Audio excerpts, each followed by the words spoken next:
It's alive! How do we know she is alive? I hate when people talk during the movie. No wire hangers ever! You're tearing me apart, Lisa! Your stupid minds! Stupid! Stupid! Relax. It's all in bad taste. Hello, everyone, and welcome to Bad Taste Buds, the podcast where we talk trash about the very best of bad cinema. I am your host, Liam Stainsby, and joining me today, we've got the ever so stunning Jack. Give the audience a wave, Jack. They can't see me. Give the audience a wave, Jack. Okay, I'm waving. And not though. I am waving. Vigorously. They don't know. I want to tell the audience that he's actually not waving. They don't know I'm not waving. Commit to the act, Jack. Commit to the audio format, Hannah. That's actually a really good point. If he starts waving and like knocks all these wires out, I will be very kind of upset about that. You can hear Hannah there, his better half, joining us as well. Say hi. Hello. And last but not least, we also have the vestiges of Nomi Malone's career going down the toilet sink. And by Nomi Malone, I mean Elizabeth Berkley. He does. That would be Ryan joining us as well. So we've got the full crew here today. And we are talking about a very special film for all of us. Well, for me and Ryan at the very least, but I'm hoping also for Jack and Hannah by the end of this. And I'm this excited. Sort of session. I'm not excited. Jack's never excited. Jack's excited for his nap. I think Jack's pretty buzzed to get I don't his know nap what on. order these are being released, but yeah, if you're not aware, I do have a tendency to fall asleep during films. Don't worry, he's going to nap through all of them. It doesn't matter really about the order. Like he's Yeah, going to nap regardless. Don't bother remembering them. It's fine. I mean, hopefully you enjoyed the first episode we released on Troll 2, and if you've also heard the supplementary episode on Best Worst Movie, that is brilliant. If you haven't, go back and give those a listen. But today we are in for a fun one. I know, Ryan, this is kind of a very kind of special film for your for your kind of history with Best Worst films. Yes, an introduction of Showgirls. Obviously, this is renowned for being a famous Hollywood debacle. Showgirls stars Elizabeth Berkley playing her first tearaway role from the teen character Jessie in Saved by the Bell. Elizabeth, playing Nomi Malone, tries to make it big in the adult entertainment industry in Sin City. When she Why are you arrives, reading this so sexily? Like, why is because it's a sexy movie. Is it? Is it? It's supposed to be.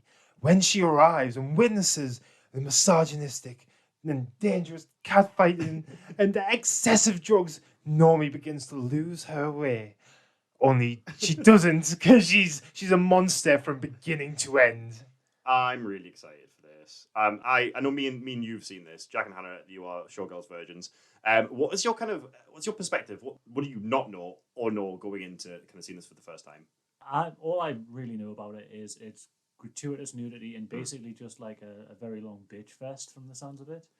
From what I've heard from you guys anyway, it just sounds like just a total bitch fest. There's a lot of that. For like 2 hours. Yeah. So, yeah, I mean, you got the nudity spot on. It's like one of the main pitfalls, I think, of this and why it kind of became so famous in the annals of Best Worst is its approach to sex and its approach to sexuality was so ridiculously overt at the time that it was. I mean, even today, if this was released today, this would be like such a strange cultural zeitgeist in the sense that it's such a massively kind of almost feminist but also misogynistic at the same time.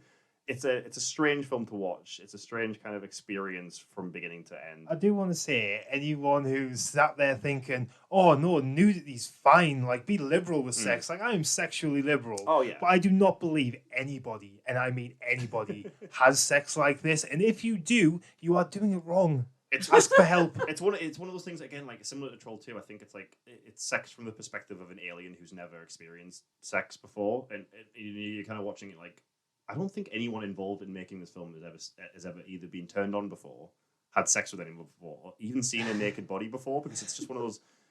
The director also has a film with a girl with 3 boobs in it. Is that not correct? Is that not true? It's Oh, right, yeah, yeah. of So course. kind of getting onto who made this, it's Paul Verhoven, who the really strange angle as far as Best Worst goes, because this is coming from the annals of a very esteemed director. Like he's very, very held in very high esteem in the circles that he ran. He kind of made some very, very popular science fiction movies during the 80s. Obviously, Total Recall, My favourite. RoboCop, Basic Instinct. Starship Troopers.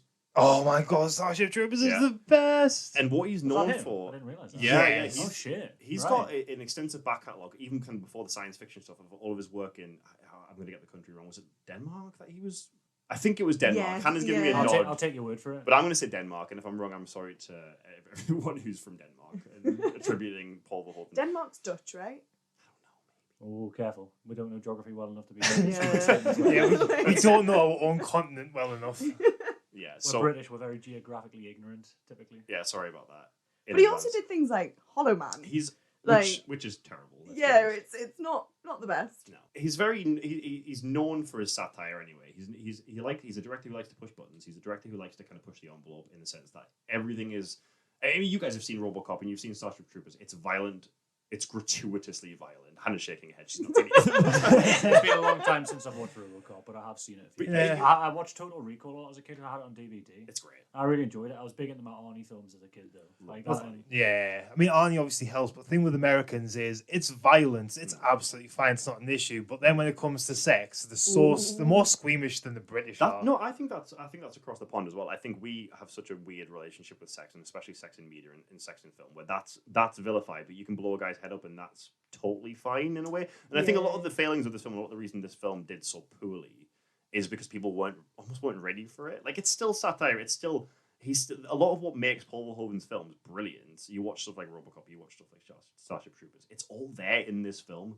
And I know me and Ryan had a few conversations off mic about whether or not this even is classed as a bad film. It's sort of split, isn't it? That's like, I've not seen the film, so I've got no sort of preconceptions of it just yet. But just from reading about it, there's a lot of split critics of people thinking, is it brilliant or is it terrible? Totally. Like, there doesn't seem to be any sort of consensus. No. It's very much up to the individual at the moment, I think. Well, it's a 4.9 on IMDb, and I think it's 21% on Rotten Tomatoes. So going into this, I was adamant that it was a terrible movie, my favourite terrible movie, but a terrible movie. Liam went into it, like, praising it and trying to convince me that it was a good movie and that certain points were being missed. By the time we finished, like, rewatching it and watching the documentary again, we both came to the conclusion that we both think it's a good movie and a bad movie. Well, this is the thing. Like, I think the things he gets right. I mean, he's a virtuoso when it comes to great satire. Like, I will go on record to say stuff like Starship Troopers is such a biting satire of society, and I think this hits just the same. Like, you look at the reaction it got, and you look at the reaction Elizabeth Berkley got as an actress. I mean, she was like heckled, she was booed, her entire career was ruined because she decided to do an extremely sexy, like, provocative role on film.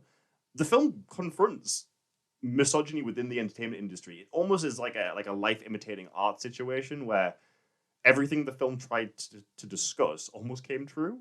And it was almost like a self-fulfilling prophecy in a sense. Like, I think it's still brilliant in every way that makes any other Verhoeven film brilliant. But it also happens to be almost misread. I'm still, I reverted back. So as Ryan was saying, like, we had this discussion whether or not it's good, and we all kind of came to the middle. Why can't it be both? I still think it's better. I think it's verging more on good than it is bad personally. I'm slightly the other way still. I think Ryan's slightly, you're kind of verging on it bad. I think this is a very misunderstood film regardless. Yeah, I agree. If it wasn't, my issues are mainly the fact that this is an alien. Tell us what sex looks like. The music, No, this is right. So I will go with you on everything apart from the directing. Then, no, the directing's good. Again, the actual budget's good. The cinematography is quite good in this. It's very bright. The budget was higher than what it made in box office, wasn't it? Well, yeah. It wasn't a small budgeted film, especially considering it was released in, like, what, 1995? It was $45 million budget. And it made 20 mil back. That got to hurt. But it made over 100 million in video rentals. So has it? Yeah. Oh no, yeah. The gays love it. We love it. Home It's got a massive cult of appreciation within the LGBT community. I mean, you watch, like, there's lots of drag shows in America that do, like, retellings of the story. There was a musical. There was, like, a Showgirls the musical thing that came out. This is where I've heard it from. Is sort of from the drag side of things first, and so I've got sort of high expectations for it to be very lavish and very sort of over the top. Because, like, yeah, you're right, Hannah. So on release, it was a bomb, but then it made its money back pretty succinctly through the home video market. And I don't know about you guys, but I think the main angle that I'm coming from, the reason I think it was a bomb is almost solely on that NC-17 rating. I mean, the bad reviews didn't help. Definitely. The distributor United Artists. The United Arseholes. The distributor United Artists also sent, like, several hundred people across theatres all over the north of America to ensure that it was, as well, anyone below 17 definitely didn't get in it. So the security on this film was also, like, shit hot. Like, it's really? So yeah. Was Basic Instinct the same age rating? Oh, you know what? I think that might have been an R. Because that came out after, right? This was the I thought Basic Instinct was 1992. I could be wrong, but I thought it came out earlier than. So this one was the first, and apparently to date the only NC-17 film. Oh no, shit, Jack, you're right. Yeah, given a wide release in mainstream theaters. Yeah, no, Jack, you're right. So yeah, it came out before, because I remember Basic Instinct was him like toying with this idea of sex on screen, and then Showgirls was his way to say it like, I'm fucking going for it. May 92. But like based on that, either Basic Instinct was an R or it wasn't released as wide as Showgirls. I can't remember what the actual whether or not it was or not. But I actually hate Basic. I don't know if you guys have seen Basic Instinct. But Never Basic seen it. fucking No. sucks. I'm not going on record to defend Verhoeven as he's not perfect. He's not a who is these days. Basic Instinct was given an NC-17 rating initially, but then under pressure from loads of companies, Verhoeven decided to cut about 30 to 45 seconds of it to turn it into an R rating. That makes sense. So that's what I got as official release as. Right. So it was kind of he was definitely trying to push the boundaries with Basic Instinct. I don't think he was allowed to until Showgirls. Then by that logic, Clearly had a chip on his shoulder from that. And I just mean, you went. would. Studio interference is always so rife that I think, especially for a director like Verhoeven who does like satire, who does like kind of push boundaries, being told no probably isn't the best way to approach them. I mean, don't get me wrong, it's an ugly, ugly film. Let's not mince words. It's the least sexy film you'll ever watch in your entire life. But I almost, again, wonder whether that's the point. But no, I'm pretty sure that Verhoeven thinks that this is sexy, and things that happen in it are sexy. Like Gina and Elizabeth's characters have a scene together, and it's supposed to be sexy, and I believe Verhoeven thinks it's sexy, and it's not from my perspective. I don't think anyone's perspective thinks that it's sexy. But the fact that he believes that it is contributes to why this is bad. This is not good. This is where we're going to disagree. Because again, I think in order for good satire to work, and I think this is good satire, it has to reflect the cultural zeitgeist that is there at the time. And especially in the 90s, and even today, like it does. It captures femininity, it captures misogyny, it captures sexuality. What it does is it portrays them at their most extreme. Everything is dialed up to 100 in this film. But what you guys will come to realize when you watch it, it's from beginning to end, everything is played at 120% Like, there's nothing subtle about this film, and that's the point. So I think everything where the sex is so disgusting and the sex is so kind of unsexy is the point. Yeah, on a scale of Shea Coulee to Vanessa Vanjie Mateo, it's constantly at Vanjie. It's not well that Jack that reference went right over the wall. I think that went right over the wall. I know they're drag queens. I just don't watch RuPaul. He doesn't need to. You just sit back there, Hetty. I get it. But like kind of alongside watching the film today, we're also going to have a little look at the documentary that came out in 2019, You Don't Know Me, which me and Ryan have already seen, but I'm going to introduce to you guys because it's well worth a watch. There's a few moments where it's almost like a redemptive arc. Like you almost see this film that was maligned and this actress, bless her. If there is a problem with this film, it's what happened to the actors during and after kind of the destruction of their career, especially Berkeley. Especially Berkeley. Oh, my heart melts for that woman. I love her so much. She's very sweet, and obviously kind of coming from Saved from the Bell. I mean, I'm as an Englishman, I don't have that much knowledge of Saved by the Bell, but obviously kind of from being, or CSI. Yeah, or CSI. But yeah, again, like I've got no idea about either. I seem like almost like an American sweetheart, and then for her to kind of take a really risky role, and then for her entire career just to kind of plummet. It does seem quite just unpleasant, really, altogether. I'll have to admit, I've not heard of any of the cast going into this. I've got a cast sheet here, but I've I haven't heard heard of, of anyone. I'm going to say these wrong, but Kyle MacLachlan. McLaughlin? Yeah, that one. He was in like Inside Out as a voice person. And, okay. You know, stuff like that. And Gina Gershon, I've heard and seen her around. Lynn Tucci. She was Anita DeMarco in Orange is the New Black. See, I saw this, right. but I don't remember who that is. Like, I've seen Orange, but I can't remember who that is. She was one of, I'm going to get this wrong, but I'm pretty sure she was one of like the Latino gang, and she was like the very motherly one. Maybe. But I thought I recognised her face, and that's where she's from. But I've not seen any of the others really. No. Anywhere else. That's the thing. Like, I think it did a lot of problems for people's career rather than benefits. It's a strange one. I don't want to talk too much about it before you guys have seen it because it's one that I think is really, really more beneficial going in completely blind. I don't know if you agree with that, Brian. Or well, then why don't we go watch it? You don't know me. You don't know me. But it is brilliant. Wait, hold on. Wait. Ryan, where are you from? Different places. You guys will get that soon, don't worry. What I think we're going to do, guys, is have a quick watch of the trailer, and then we'll be back with you very soon. And we'll have a little discussion about what we think about the trailer, and then we'll get into the film.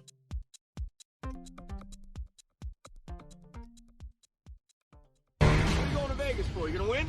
I'm gonna dance. You're a fucking stripper. Don't you get it? I'm a dancer. You got more natural talent when you dance than anybody I've ever seen. We're auditioning tomorrow morning. I think you should try out. Oh my God, an audition.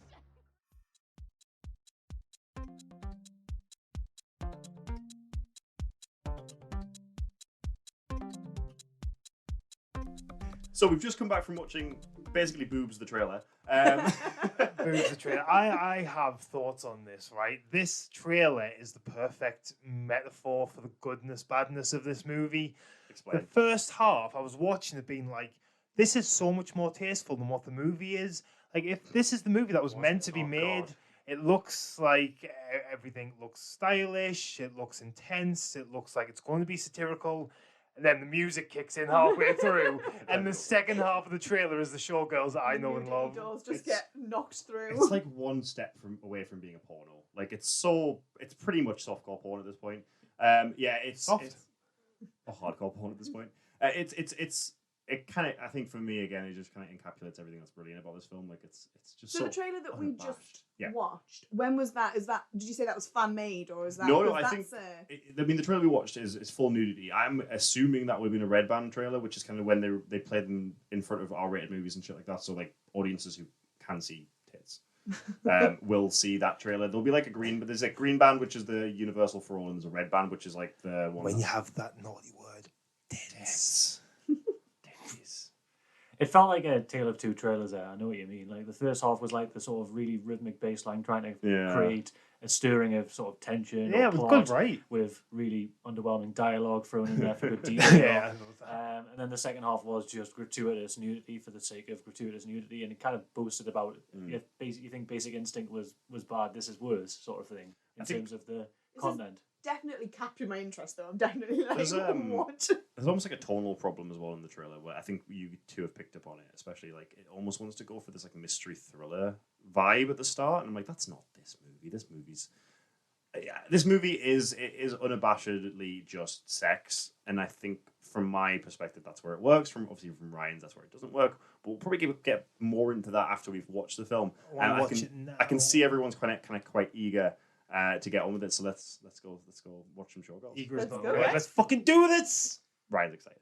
I'm not. Jack's not. Jack's already asleep. Yeah, Jack's already asleep. Fuck yourself. Oh, Jack. actually, yeah. Before we start, are we going to do a bet on whether or not Jack's going to fall asleep through this one? I think he's not. Because I think it's midday. Yeah, it's too early in the day. We've made a mistake. It's 1 p.m. I don't think so. I'm wide awake. If you do, should we get him comfy? I'm gonna eat those words. We are gonna put him like absolutely lather him in like blankets and shit, and just. We'll get the night nurse. 26. I'm not 70. I'm not geriatric. You go to bed. You'll get yourself to bed, little one. So he woke up with a bad spine this morning. So yeah, we rang him quite. Temporarily. Oh, temporarily. That's how it starts. You only just rang me. I just woke up. It's all downhill from here, mate. I was playing Cyberpunk all night. Show your face. Bye, bitches. Yeah, see you in a bit.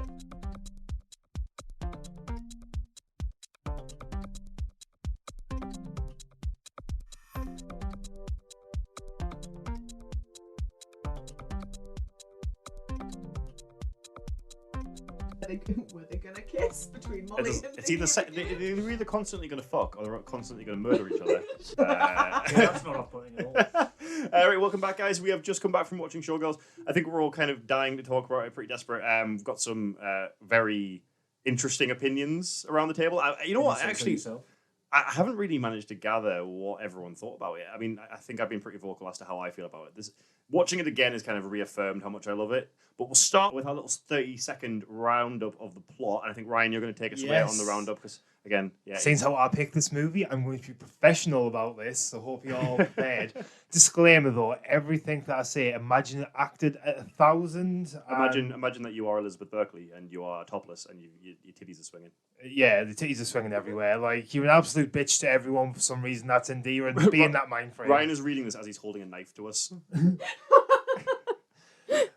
So, Nomi Malone moves to Vegas, broken alone. She meets and moves in with Molly, who interns at the Stardust as a fashion designer. Ooh. There, she meets Crystal, the top performer at the Stardust. Crystal becomes infatuated with Nomi and sets out to make her a hoary protege. Nomi also meets our love interest James, who wants to be a professional dancer. She's hot and cold with him all the way throughout, and ultimately they do not get together, and that's just a complete bust. But Crystal gets Nomi apart in the show at the Stardust. Goddess. Nomi begins to lose her way, though. She sees one of the girls sabotages another one, and after fucking Zach, Crystal's squeeze and the entertainment director. I'm really sorry, Hannah was trying to sneeze. Oh my god! Look at her, Hannah, she's trying to sneeze. So she fucks the entertainment director, who's also fucking Crystal, because she's the top dog. Top dog. Dog. She is from Texas. She is from Texas, yeah. That's why. That was purely why I did that. Nomi ends up pushing her down the stairs anyway, so she can steal her spot and become famous herself. Once she becomes famous, though, Molly, her best friend, gets raped, as you do. Absolute nightmare. Molly's the only nice character, so that is a nightmare. So Nomi realizes that fame's just not worth it. She sets out, she kicks the rapist's ass, quits her job at the Stardust, resolves the sexual tension she's had all the way throughout this movie with Crystal, gives Molly a sweet little bye-bye, and then sets back off on the road after finding herself. And she might or may not get her suitcase back. We don't know. I hope in Showgirls 2, when they eventually do the sequel. I mean, she pulled that knife out, so she probably definitely go back. And they're not doing a sequel. I think that was confirmed. Yeah, that's wasn't never it? He gonna wanted happen. to. I would have watched it. I would have watched He it. wanted to call it definitely Bingos watched it. or something like that originally. I'm all about that life, Jack. Can we try and find out whether or not we Can we make the movie? Can we get the rights to the script? I'll pass on that. Really quickly, I think I'll start if that's okay, guys. Just I'm coming probably from a different angle to you three. I don't think this is a bad movie at all. I think this is, without a doubt, the most misinterpreted film in history of film. And you're already disagreeing with me. And yeah, it's bad. And yeah, there are so many elements of it that are cartoonish and over the top and played. I mean, every single character in this is played at 100. They're either always punching someone or kicking someone or stabbing someone. Nobody does anything the way a reasonable human being would. Except Molly, who is the only grounded character in the whole film, and unfortunately, she's the one who gets like the worst treatment. And we will get to that. I don't think this is a perfect film. I'm not going to sit here and defend it as a perfect film. It's fucking not. But I do think it's in its own way a bit of a subversive masterpiece with regard to kind of like how to approach satire. And I think because it's so animated, Ryan's shaking his head. Because it's so animated, because it's so extreme, it encapsulates kind of a really, for me anyway, a good interpretation of misogyny in film and how to approach that from a satirical angle. Frame of reference, okay? Yes and no. So some of the script is awful. For example, Molly. Naomi gets suitcase stolen, comes sprinting over the road, disregards the fucking jaywalking laws, starts smacking this car, random person's car. Turns out to be Molly. Molly's like, oh, it's okay, I'll take you in. Molly asks where she's from. Naomi loses her shit. Can we do it again? I know we did it in the first part, but can we do it again? Can we ask where you're from? Where are you from? Back east. From where back east? Different places. She literally throws the food off the table, and this isn't a problem for Liam. Do you know what? It's not even the fact that she throws the food off the table. She throws the chips at herself. They go everywhere. I mean, everything goes everywhere. Even before she throws it, she's like applying ketchup, and most of the ketchup goes on her fucking lap. She's just like so fucking vigorous with all of them. Bad montage of the people just doing everything ultra aggressively, and that's just how she is for the entire film. But again, I think it's an interpretation from my angle of a really pulpy kind of almost like Andy Warhol-esque caricature. Like she's not meant to represent a human, but she's meant to represent an extreme of this version of showmanship and this version of what fame does to people and the search for fame, what that will eventually turn people into. I thought you were going to be on my side, Hannah. As we were watching this, I was looking over at Hannah and she was really enjoying this. I mean, you can all agree with this point that there is not a moment in this where you can look away without missing something. Like, this is every single scene. Oh, it's non-stop, but I would let Hannah, the reason that Hannah's here is to give the woman's opinion. That's the only reason she's here. Like, nothing else matters. Watching this, I want your opinion on the director, because I'm like, it's a man trying to make like a feminist movie. I don't know how well that usually turns out. I want your opinion. No, I don't know if that's it at all, to be honest with you, because the showgirlness and everything, don't get me wrong, like there's a lot of sex and nudity and it's all a bit much. Yeah. And I totally agree with Liam's earlier comment where it was like an alien trying to tell us what sex should be like. It just that waterfall scene towards the end where she's just gyrating backwards and Ryan's doing an impression. I know you can't see it, but it's just hypnotic. It is hypnotic. I'm in both camps. I both loved it and can totally see why it is listed as a bad movie. Told you. But at the same time, at the same time, it's like an X-rated burlesque. It's just burlesque on crack. Like it was captivating, That's which I think is what yeah. it was meant to be. It was meant to captivate you. You and, can't like, say that it's not entertaining at the very Oh, no. least. in that No, if you I are can say. rating a film on how entertaining it is, Mm. then it top marks. If you're rating a film on the plot, But I want to get into I'm not too sure. I want to get into this and how I don't think, initially anyway, that the reviews, I think, were really disingenuous for this, because a lot of the reviews to start with came out during the 90s. They almost showcased what I think Verhoeven was trying to get at. A lot of the reviews focused on Berkeley's acting. A lot of them kind of commented on how she looked. And I mean, even we had this discussion, it's not sexy. We watched this film and there's these sex scenes and the scenes where everyone's topless, and it's so unsexy. And there's No, nothing... you're absolutely right. It's like, as I was saying in the film, when a horror film tries too hard to scare you, it becomes unscary. I remember like seeing Paranormal Activity 2 in the cinemas, and it tried so hard to be scary that everyone just started laughing in the cinemas. And once you flick that switch, it's just everything's just fucking funny. And it was like that with that. It tried so hard to be sexy that it just wasn't, in my opinion. But like, I'm taking something like RoboCop, another film from Verhoeven's back catalogue, which is hyper. I don't know how well you guys remember it, those who've seen it, but it's hyper violent. Like, it is gory to the point of being so gratuitous. But there wasn't that much mentioned about, oh, this is so distasteful because it's so violent. If we ignore the sex for a moment and think, is there a message here? Is it well filmed? Because it is. Yeah. Oh, the camera work and cinematography is good. Yeah, Lighting's absolutely. good. We can probably and probably will argue about the acting, because I actually think the acting is on point. Yeah, I think Gina we get Gershon, my favourite. Favourite, Absolute amazing. favourite.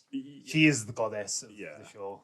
Well, I think you were saying around that you think she gets the assignment better than anyone else, right? That was kind of the takeaway from that. Yeah, looking at her, she's almost drag queenish in look as well as acting. It is so over the top. She knows what movie she's in. Oh, I'd say she was excellent. She felt totally apt. The character felt like it was played out. Should be played out. But I don't think Berkeley. I mean, I think we're going to have some disagreements on Berkeley's performance, but I think Berkeley's performance is exactly where it needs to be. I think Nomi's the problem, not Berkeley. Nomi starts at 100 from beginning to end. I do agree. Everything she does. I do agree that I don't know whether this is the sense of trying to make Nomi a hero of the story, and she's definitely not. She's so unlikable. She's the most unlikable character in the whole film, in my opinion. Try and give her that arc at the end, and I do actually want to comment. Oh, except maybe the rapist. Sorry. Well, yeah, he's probably a little bit more. He's quite unlikable. As a Yeah, character. you are slightly more likable than a rapist. Well done, Nomi. But I think getting on to that point actually, because I actually think where I lose a bit of my enjoyment of the film is towards the end, is that last like 15 minutes. Or whether it's changes genre 3 times. Well, it does that, but it also has this moment where you kind of you get this redemptive arc for Nomi, and I don't think it's earned. Like, they have the scene where Molly, her friend, gets raped, and then Nomi kind of goes to confront the rapist and beats the shit out of him, basically. And we're kind of meant to celebrate this as like, oh, this is a big victory. And I don't know how you guys felt, but I felt it was probably it's the weakest. not real justice. Yeah. It's meant to be an empowering moment, but it doesn't feel like it's gratifying. Because it's not empowering Molly, it's empowering Nomi. But I suppose you also, towards the end of the film, you find out Nomi's background, finally, and you find out that it was pretty brutal. Like, a dad killed a mum and then killed her, and then, like, And she she killed was arrested herself in every even. city for being a whore. And it's just shoehorned in within the last 10 minutes of the film, it felt like. And it seems like quite a big plot point for Nomi and for the creation of the character and how she is, because she's had to fight her way through life constantly. She doesn't want to be called a whore because that's what she had to be to help herself grow up and all this sort of stuff. And I feel like Nomi could have been a lot more understood and maybe a lot more sympathetic or empathised with had that plot point come in a bit earlier and you just sort of understood why she acted how she acted. Whereas it's not. It's shoehorned in at the very end, and sort of the whole thing is just Nomi going mental for what seems like sometimes no reason whatsoever. No, it doesn't seem like it is for no reason whatsoever.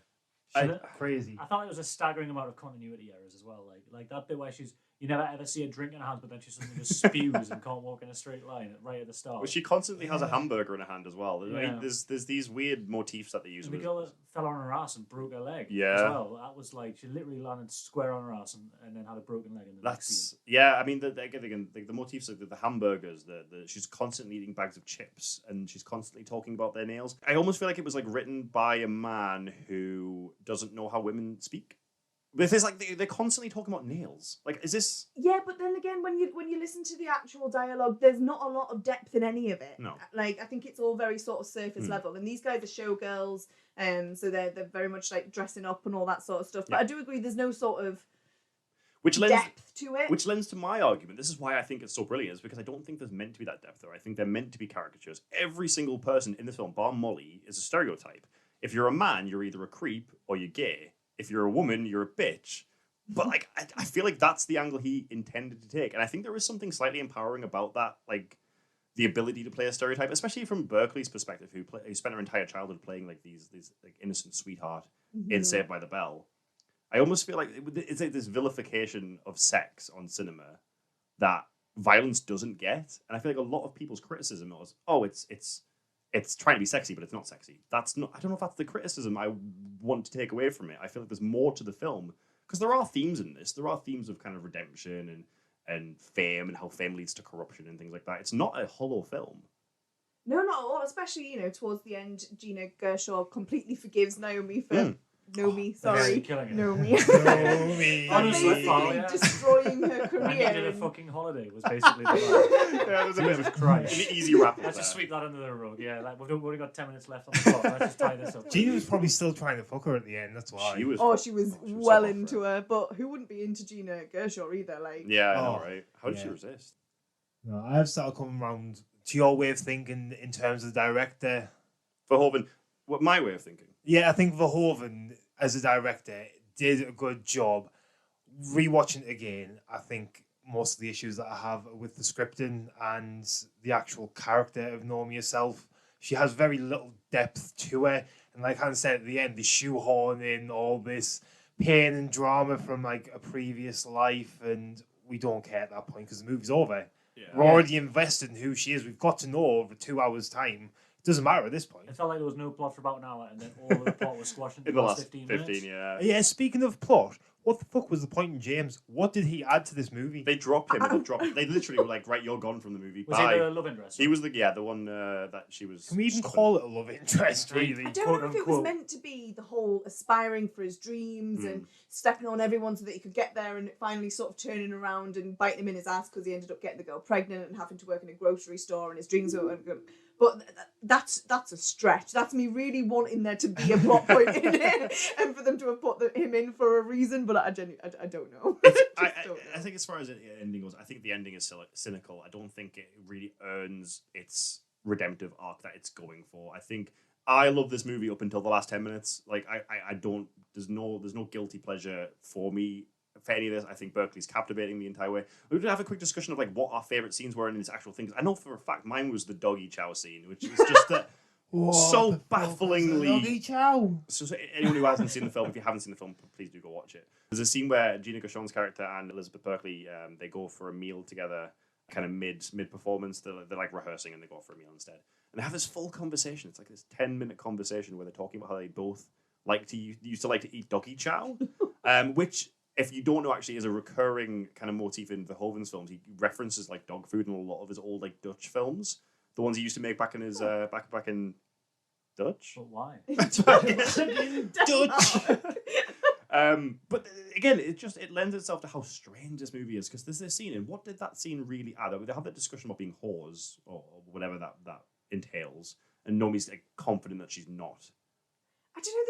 They seem to reference food and the difference. Like, you've got the whole rice and vegetables, and then the burgers that Nomi's constantly eating, and then they go on to both admit that they love Doggy Chow. I don't know if it's both to represent that they both come from the sorts of backgrounds where maybe that was all they could afford, or something along those lines, and they both sort of had to claw their way up. But I'm sure a tin of beans is the same price as dog food, though. But it doesn't taste as nice, Jack. That's a choice. No, That's but not like, But this is the thing, they both liked it. They were both saying how they miss it, and they absolutely love it. I think, again, it's the first tender moment we get between these two characters. It's the first time they ever actually really see eye to eye, and it's over a tin of dog food. It just lends to how fucking bizarre this whole movie is. One of my dad's mates used to eat dog biscuits, though. It does happen. Just for the it does happen, you know. Is your dad a showgirl? Is your dad's friend a showgirl in Las Vegas? I don't think he's quite got the figure for it.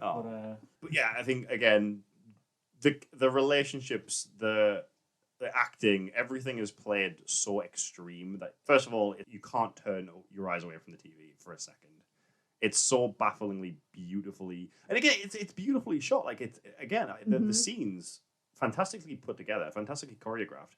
There's like these angles where the bad guys are like standing in front. I don't know if he's looking. There's like a scene where he's like framed with the backdrop for Goddess, with the volcanoes in the background, and it's like the whole stage is like steeped in red. It's such like a super like almost like a Bond-esque villain scene, but it's gorgeous. And there was absolutely no fucking need for them to be on the stage. He just and then he answers the phone and goes, "I'm on the stage." I'm on the well. stage. Like, fuck me. Like, yeah, subtle. It's yeah.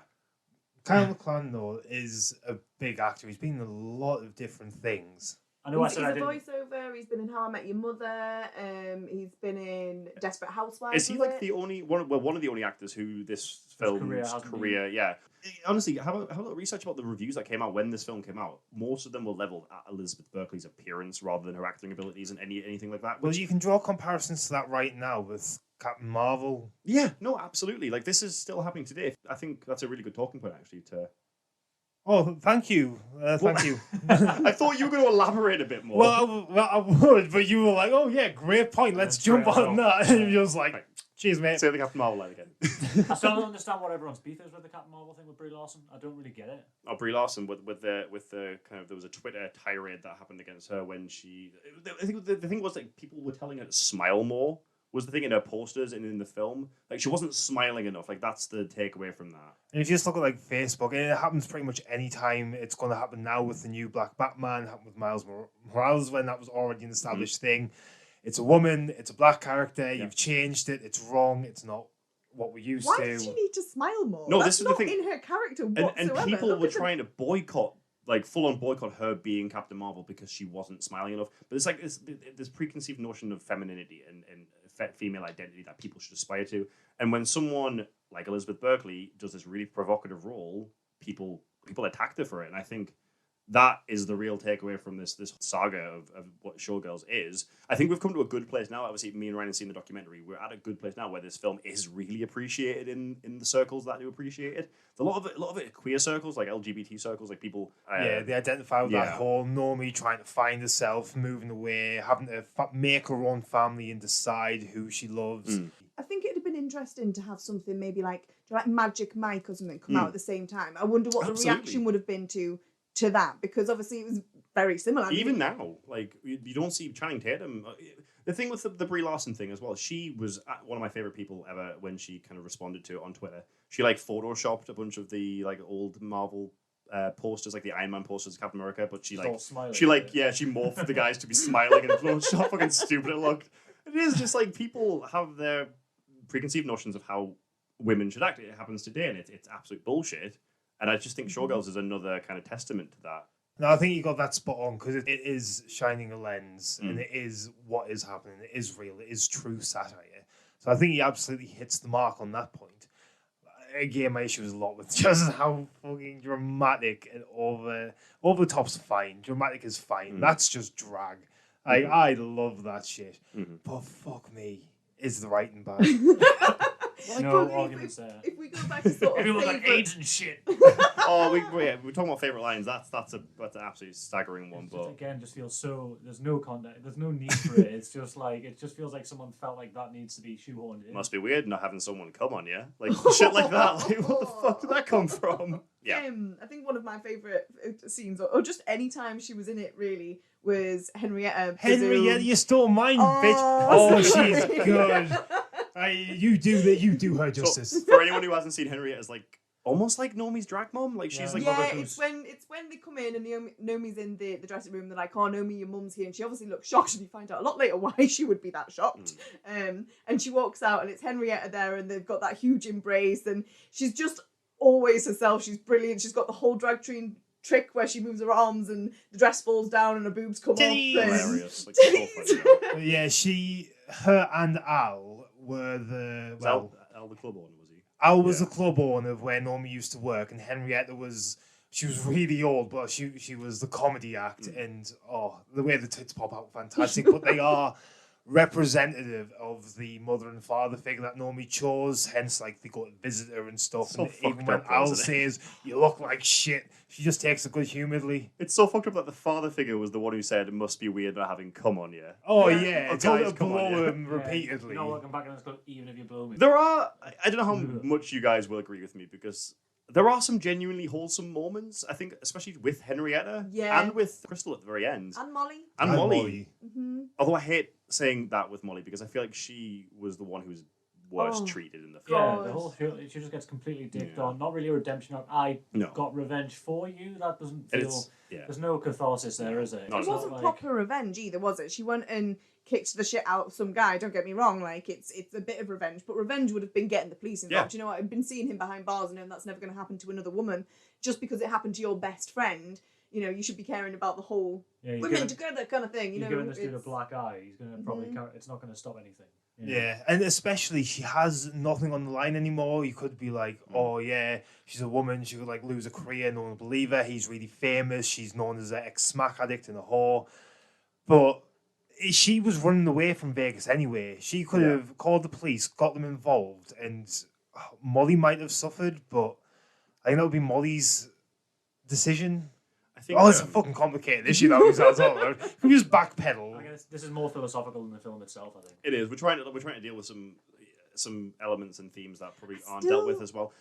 Don't realise why it was put in. Like, don't get us wrong, it was... I think it to have that shock balance, that horror, but... It's there for Nomi to realise what her fame has done to her friends, I think, and that her selfishness has brought her there. But again, it's because everything revolves around Nomi. Everything in the plot revolves around Nomi. If the side characters had any more depth or weren't just 2D, kind of almost like placeholders just for Nomi to play with, everything is like Nomi's toys, and everyone around her is for Nomi's benefit and for Nomi's... We even have, so there's the team at the Stardust who does the choreography, dancing for the girls, etc. We have Gay, who used to be a showgirl, married a dentist, learned how to do. We couldn't tell whether her name was Gay or Gail the entire film. Yeah, so read the credits. Turns out it's Gay. Gay Carpenter. Gay Carpenter. And then there's Marty, who is gay, who does the choreography for the girls and helps them perform. I think he looks like Beaker from the Muppets. He does look a bit like Beaker. Ginger tufts on his head. Even they then are there for Nomi to play with. You see Marty, when they're doing the montage of the dance, right in Nomi's face every time, not bothering with everyone else, just telling her how to be better, how she can improve. And same with Gay, she's very like, oh yeah, this is how to make it in this industry. I'll look after you. Like, I'm not one of the girls, so you know I'm not going to try and stab you in the back. They all have a part to play for Nomi. It feels a bit 2D. It does feel like a stage, doesn't it? Everyone's an NPC, as it were. That's it. It's just revolving and around her. Probably not an issue we can discuss with kind of regarding our cultural background, but a lot of people do have issues with the way African American characters are treated in the film, that they're always these kind of helpful sidekicks almost. Oh no, we go through the range here, right? Really? So we have Molly, the helpful sidekick who was there to enrich in Nomi's life and tell how great she is and how things can be better. Then we have the showgirl who is sabotaged and caused injury on stage, and she's just the stereotype of the angry black lady. Absolutely, because all she does is scream and shout and swear. And then you got James as well, who his whole dynamic is that he's kind of a bit of a womanizer, a cheat, a slime ball, kind of things like that. No one is treated very well. Again, Molly is the only remotely likable character in the whole film. The kind of the sabotage scene with the diamonds. I don't know how well you guys kind of knew it before, but that's kind of cemented itself in culture, I think, and it's a very iconic moment. The whole notion of there's always another bitch behind you on the stairs, like thematically, I think it hits its themes quite well. I think it hits its themes of fame is a fickle bitch, fame doesn't last, fame will come back to fucking get you. I think it does handle those things quite elegantly and quite well. Maybe not elegantly. I don't know if you can use the word elegantly. Dude is essentially what they were saying. Like that guy who raped Molly, but completely was absolutely fine because he was a big shot and he was a dude, and it just didn't matter. As far as satire of fame and of Hollywood, it kind of proves its own point. Even today, men get away with shit and women suffer. Like, it's the way the world works. It's horrible. Favorite scenes, I think as well. With any scene with Henrietta, just absolutely staggering. What about you, lads? I think my favorite bit might still be her attempt at eating chips, French fries. I guess as a fucking normal person at the start, and just like ketchup everywhere, just launching them about. Either that or the first scene where they're at the club where they meet James. Where she's dancing like she's had about 4 ecstasy tablets and a bag of speed. She's just like flailing limbs, like one of those. Yeah, I understand it's meant to be like, oh, she doesn't know how to dance like a normal dancer. She only knows how to dance like an aggressive stripper. But even then, she's not dancing like a sexy stripper. She's just aggressive. Wacky waving inflatable arm The ones that are man. outside like car dealerships and things. And It's not, like, it's not just the all over dancing. the Every place. scene, the striptease scene, she's doing the exact same thing. The sex scene in the pool, she's fucking Flailing around like a shark. She's like, yeah, it's like Chandler from Friends' wet dream because it's just the shark porn thing, isn't it? She's just fucking thrashing. Get over. Want to get in the bath and thrash. Thanks, Danny DeVito. Sorry, I don't know. I tried to do Monica there, but it came out Danny DeVito. But again, you get like really random shit. Like, why are the monkeys everywhere? There's monkeys fucking everywhere. So I did read something about that actually. Apparently, the female actresses who were all of the showgirls were really the only part they found really daunting about the film, or really kind of uncomfortable, was the monkeys, because apparently they just stare at their boobs in the dressing room, and the monkeys are just staring. Oh, the horny And they little buggers. They said it was really kind of unnerving. At least someone found the movie sexy. I was about to say, yeah, the monkeys were probably the only ones who actually found this a sexy experience. You didn't even get like a clip of like Where the that came monkeys from. performing or anything like that. Yeah. They were just ran thrown through into the dressing room at some I mean, point. you can like figure it out. Like, obviously, that must be another show, but they didn't tell us that. They were just, oh, here's some fucking monkeys. Oh, there's some monkey shit on the stage. I thought that was going to play into it as Nah. well. I thought they were going to fall on some because they made it sort of like a That'd be key too easy. line, and then It's constantly shifting tones in that last 15 minutes. Moving on to kind of final thoughts with this. For me, anyway, I don't think my thoughts have shifted. I still think this is an underrated masterpiece. I think it's misread. I think, yeah, of course it's bad. It's hideous. It's disgusting. It's like so disgusting you feel like you can almost smell the sweat from the scenes that the movie you're in. Like, you can pretty much smell Gina Gershon's ass like it's freshly baked bread. Sorry. What do you think it smells? I don't know. I have no idea. Very contextual. This is a smelly movie. No, so again, but I think all that lends to just how fucking brilliant this whole thing is and how well Verhoeven creates his satire. It's extreme to the point of being so pulpy that it's almost unbelievable watching it. You almost kind of feel like you're on this really bad acid trip. You're like, I have no idea what the fuck is happening, but I love every second of it. I think it's much more intelligent than what people are giving it credit for. I think there are some deep running themes there. Whether or not they're all successfully followed through on, I think the end is probably the weakest part. I think a lot of the way it tries to wrap up doesn't quite hit the mark. But I do think it's a pretty exceptional satire from beginning to end. I think it works on the level of a good, bad movie. And I think you can enjoy it from that perspective as the best words. You can sit down and you have a few beers. You know, you'll have a great time watching this. Do like a drinking game every time. Just don't watch it with your family. Just maybe don't watch it. Yeah. Jesus Christ, don't do that. But I think for me, I'm falling a little bit further on this is actually a genuinely great film for me. I love the hell out of it, and I will be watching this again probably quite at some point in the future. I agree with caveats. Of course. So, like, look at Starship Troopers. That is a fantastic movie. I think everyone's in agreement there. It's not just because it's violence and I find that acceptable. It's a super campy movie. It's really funny. And I don't think Showgirls is overtly funny. I think Henrietta's overtly funny, obviously, because she's amazing.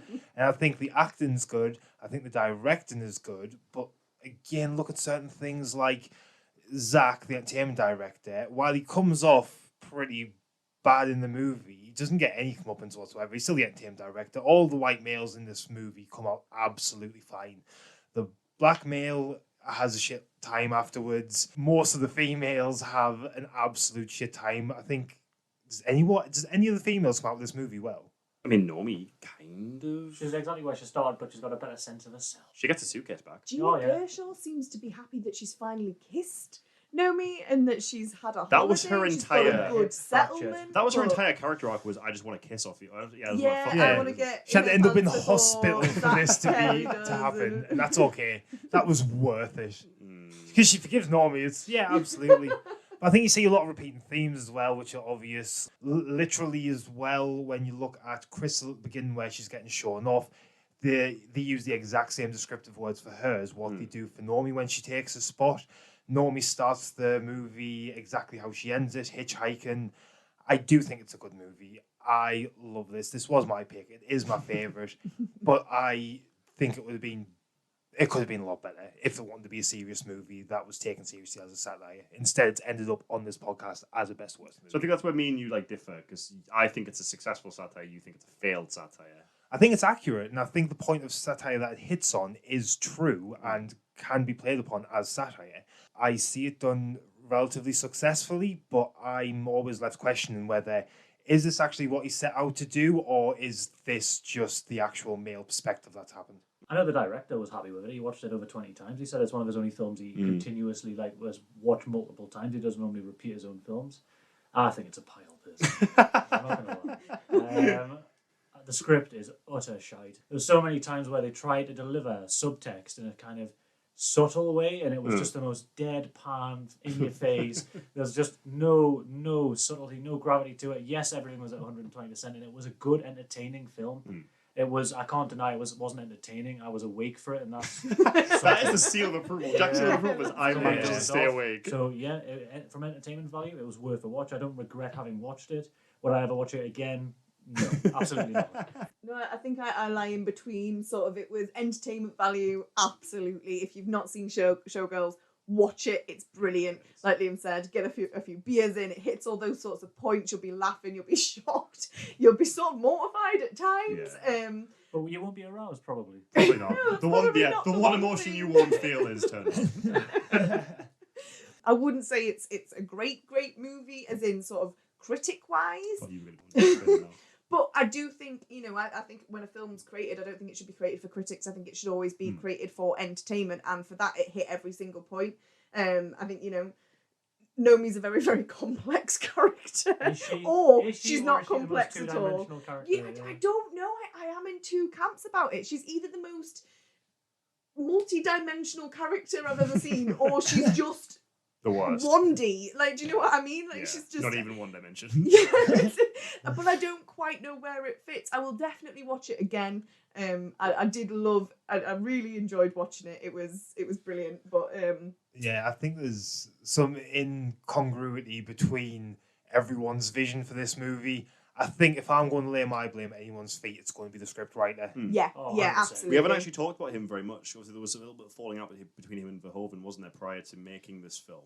Yeah, well, he did it as a favour, essentially, Verhoeven. He bailed on a movie with Arnold Schwarzenegger and somebody else, and he felt guilty. He didn't like the script initially, but was like, yeah, I'll do it for you. So you got to question certain things about why you didn't want to do it initially. Like, come on, script. So with the script, I probably would agree with you. I think, especially in that last 15 minutes, you see the flimsiness of the script really come through. But, I mean, I still think this is fucking awesome. I still think you're all fucking wrong. Showgirls on this ranking system that we have yet to not make arbitrary. Oh, we have ideas. Oh, shit, we have ideas.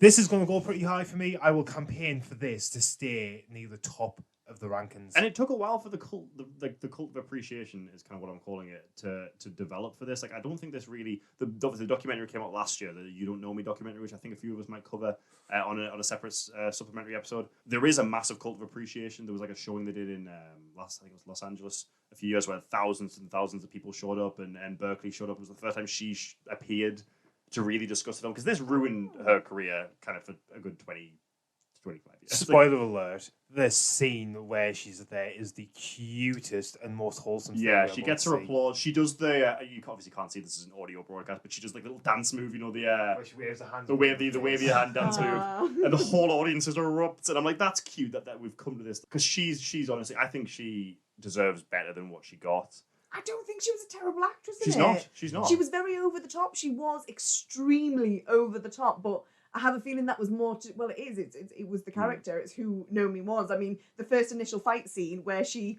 walks away from it with that sort of maniacal smirk in her, and like she's happy that she's caused this chaos. She was that sort of over the top, really emotional, cartoonish character, and I think she got that spot on. I think we're all kind of, we all understand each other's point of view. I think here we all had a great time watching this. I think actually might be one of the higher up as far as entertainment value goes that we're going to cover on this. We will kind of call it there, I think, guys. I think we've had a nice little discussion about the film. If you have enjoyed this episode, do make sure you kind of listen to our previous episodes. Give us a check out on social media. I'll put all the links in the descriptions and whatnot. And check us out on the website as well, which will be www.badtastebuds.com. We'll have a quick little chat about what we're doing next week, because I know I'm particularly quite excited for what the... Jack is... The pretext to this, guys, me and Jack still haven't seen it. We did buy it once, but... We should tell them what it is first, because you've just whispered Jellicle Cats at them. If you don't get it, you don't belong here.